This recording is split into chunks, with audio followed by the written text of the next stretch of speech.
Hello everyone, welcome to ADAME-TECHS.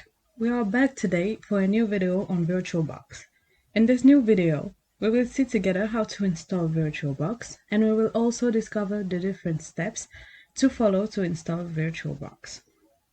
And finally, we will see at the end of this video the interface of VirtualBox. We are here for the installation of VirtualBox, so first of all, we must go on the file of downloading of VirtualBox that we downloaded. For me, I left it in the download, so I'll go get it. So there it is. To launch the installation, I double click on VirtualBox.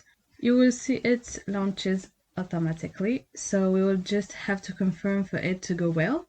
Then we click on next. We change nothing. We leave it as it is. We put yes. You will see the installation starts automatically. So there you go. It's quick and easy. So this is the authorization I'm talking about. This is the authorization VirtualBox needs to work properly in your machine. So we will say yes to the authorization. Then we will wait quickly until the end of the installation. So this is the end of the installation.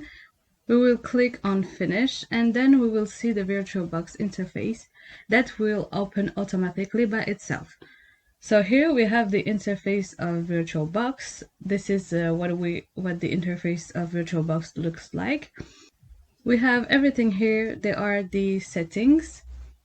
Here, for example, to add hard disks, we click on add.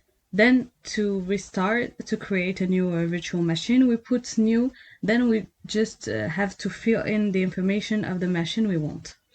Whether it's for Windows Server 2016 or an Ubuntu server, it doesn't matter. It really depends on what you want to virtualize on VirtualBox. So this is already the end of this video on VirtualBox. I hope you liked it. We will meet next time for a new video on VirtualBox.